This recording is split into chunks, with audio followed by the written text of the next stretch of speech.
Hello there. The European Union is pressing ahead with its own planning for a no-deal WTO Brexit.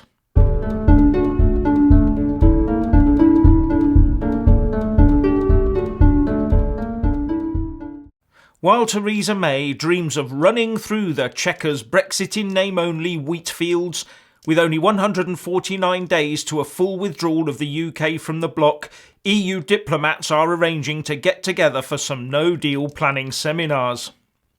The Guardian reports that they met yesterday and agreed to hold meetings in November covering such things as citizens' rights, aviation, ground transport, customs, border controls and financial services. It seems that some Eurocrats are now fearing that we may slide into some sort of accidental no-deal Brexit because of the chances that whatever deal the EU and UK strike could be voted down by the UK Parliament. So now, of course, is the moment for the EU to inject a bit of no-deal terror into the equation from their own side, in the hope that they can get some concessions. Then send Theresa May back with a piece of paper with "A deal in our time" written on it, and hope that Parliament will weaken at the knees and cave into it. The trouble is that the UK has been talking about being prepared for a no deal as well. And both the UK and EU will say their plans protect industry, trade and jobs, etc. So Brexiteers should be calling on both sides to get together, compare no-deal notes and then iron out the wrinkles and Bob's your uncle. A workable starter for 10 deal that can be steadily built on in the future. In fact, maybe that should have been our starting point right at the start. Anyway, from a UK point of view, many of us can put off buying a new EU-built car or swap makes, but those in the EU will find it hard to maintain access to the capital markets without the City of London, which is the world leader in clearinghouses. For example, the London Stock Exchange-owned LCH cleared over $525.8 trillion of interest rate swaps in the first half of this year, and that is a 23% increase on the previous year. As I said in a previous video, the Vice Chairman of the EU Commission, Valdis Dombrovskis, has reassured traders that in the event of a no-deal, EU companies will still have access to city markets on a short timescale basis. As Miles Chelik, the chief executive of the City UK, commented, EU regulators are waking up to the financial stability risks posed by a no-deal Brexit, demonstrated by this temporary permissions regime to prevent EU firms getting cut off from London's efficient global clearing markets. The industry is taking every action it can, but failure to agree a Brexit deal will require additional support from regulators and legislators.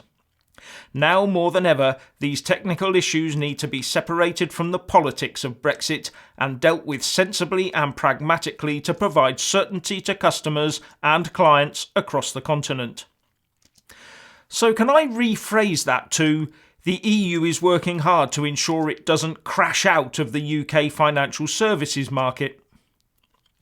As a Brexiteer myself, I think that the moves within the Houses of Parliament to drive the vote towards supporting the Chequers Brexit in name-only deal via a combination of procedural admin and the spreading of needless fear over a no-deal WTO exit from the EU risks ending with the UK as a permanent vassal state of the EU with no way out.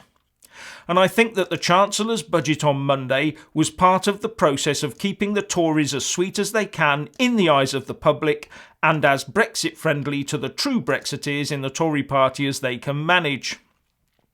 So I was a little surprised to see the Tory Brexiteer MP Peter Bone appear to praise the Chancellor Philip Hammond during Prime Minister's questions earlier today.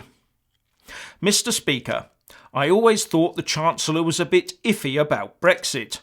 But how wrong I was, sir, he said. This week he announced a Brexit dividend budget if we come out of the European Union with no deal. He will be able to cut tariffs, abolish VAT on certain products and reallocate the £39 billion that he was going to give to the EU to this country, cutting taxes, improving public services and lowering debt. Then, breaking with normal House protocol, he turned directly to address Theresa May and said, "Prime Minister, I always thought that you could be the Queen of Brexit, but did you ever think the Chancellor could be the King of Brexit?" But of course his comments, as stated, all hinge on a no-deal WTO exit from the EU, not Chequers. So I think it was more of a general statement on what could be achieved by chucking Chequers than a statement of support for what both Theresa May and Philip Hammond would like to see, which it seems is a set of peripheral islands formerly known as the UK under full EU control. Now, one little slip to note is that Peter Bone's question was put down in print in the Express Online after PMQs, but for some reason or other some important words were left out. I will repeat what Peter Bone said, but the Express left out the last 3 words of one particular sentence in print that gives it a whole new meaning. This week he announced a Brexit dividend budget if we come out of the European Union with no deal, he said. But the Express printed, "This week he announced a Brexit dividend budget if we come out of the European Union." Now, is that a mere editing error or a paper angling for Chequers? So please let us all know what you think by leaving a comment below. Thank you for watching. Please do like and share this video, and also subscribe to my channel. And when subscribing, please do remember to press on the little bell next to the subscribe button. That way you'll get an alert every single time I put up a new video.